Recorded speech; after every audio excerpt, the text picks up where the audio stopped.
இன்னும் ஒன்றும் தாமதமாகிவிடவில்லை. இன்றிலிருந்து ஆரம்பித்தாலே நாங்கள் வெகு தூரம் சென்று விடலாம் என்று மனுசபுத்திரன் அவர்கள் கூறிய அந்த கவிதையோடு நான் மிக சுருக்கமாக எனது சிறு உரையை ஆற்றி இந்த வந்தவர்களுக்கு நன்றி கூறுகின்றேன். இந்த மாகாண சபை என்பது எல்லோருக்கும் அது குறித்த உள்ளடக்கங்கள் எல்லாம் தெரியும். ஆனால் இதை ஏன் நாம் நடைமுறைப்படுத்தப்பட வேண்டும், இதில் ஏன் அவசியம் என்பது குறித்தே நான் இந்த விடயங்களை கூறிவிடுகிறேன். என்னவென்றால், இந்த நாங்கள் தமிழர்களுடைய தாயக பிரதேசங்கள் வடகிழக்கு பிரதேசங்கள் என்று நீண்ட காலமாக பல ஆண்டுகளாக கூறி வருகிறோம்.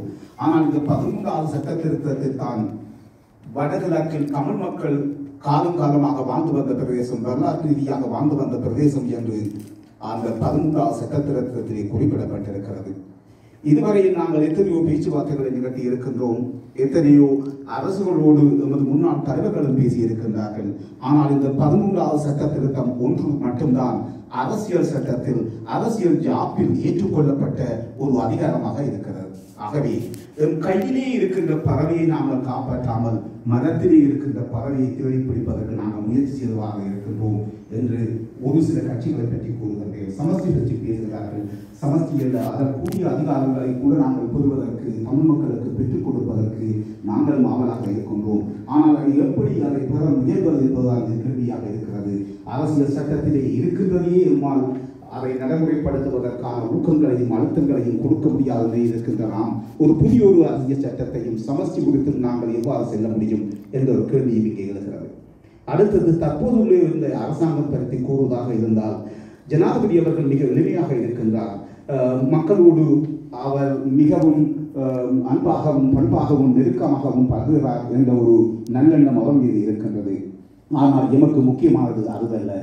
அவர் ஒருபோதும் இலங்கையிலே தமிழ் தேசியம் ஒரு தேசிய இனம் என்று இன்னும் அவர் வெளிப்படையாக கூறியது கிடையாது. ஜேவிபி கட்சியினுடைய செயலாளராக இருக்கின்ற லெவல் சில்வா அவர்கள், அவரும் முன்பு இருந்த தலைவர் சோமவன்சா அவர்களும் கூறினார்கள், 2009ஆம் ஆண்டு யுத்தம் முடிந்தது பிற்பாடு இனி நாம் மாகாண சபை அதிகாரிகள் குறித்து பேச வேண்டிய அவசியம் இருக்காது என்று அவர் பேசினார்கள். இதுவரையிலும் கூட லெவல் சில்வாவின் வாயிலிருந்து இந்த மாகாண சபை அதிகாரங்கள் குறித்து அவர்கள் இதுவரையும் பேசவில்லை. அடுத்து அவர் கூறுகிறார் என்னவென்று சொன்னால், நாங்கள் ஒரு தாயின் பிள்ளைகளாக இருப்போம் என்று. அந்த தாய் என்பதை இங்கு யார் என்ற கேள்விதான் இங்கே எழுகின்றது. எமது தாய் தமிழ் தாய் என்பவள் 5000 ஆண்டுகளுக்கு முன்பாக வாழ்ந்தவள். யாரும் ஊரே யாவரும் கேளீர் என்று சொன்னது தமிழ் தாய். பயிர் மட்டுமல்ல, வாடிய பயிரை கண்ட போதெல்லாம் வாடினேன் என்று வள்ளலார் கூறினார். அதுவும் தமிழ் தாய் தான். அப்படி நீண்டு ஆகலாமாக இந்த வாழ்ந்து வந்திருந்த தமிழ் தாயினுடைய இந்த இருப்பை நாம் கலைத்துவிட்டு எப்படி ஒரு பெரும்பான்மையினரின் தாயை நாங்கள் தாயாக ஏற்றுக்கொள்ள வேண்டும் என்ற கேள்வி எழுகிறது. ஆகவே அத்தோடு இந்த 13வது சட்ட திருத்தம் என்பது, இதை நாம் ஒரு ஒரு ஒரு நகர்வாக அல்லது ஒரு தற்காலிக தீர்வாக ஏற்றுக்கொண்டு தொடர்ச்சியாக தமிழ் மக்களுக்கு கூடிய அதிகாரங்களை பெற்றுக் கொடுப்பதற்கான வழிகளை மேற்கொள்ள வேண்டும் என்ற காரணத்திற்காகவே இந்த கூட்டத்தை நாங்கள் கூடியிருந்தோம். தாயகத்தில் நிறைவேற்றிக் கொண்டிருக்கிறது.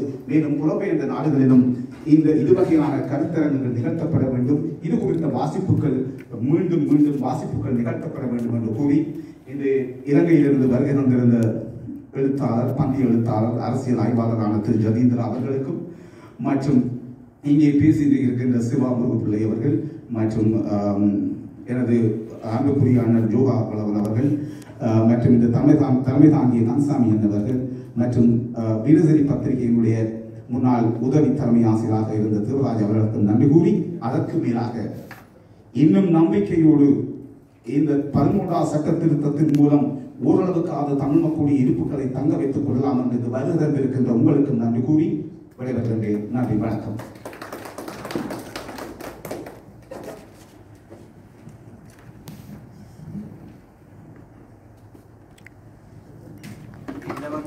மாகாண முறை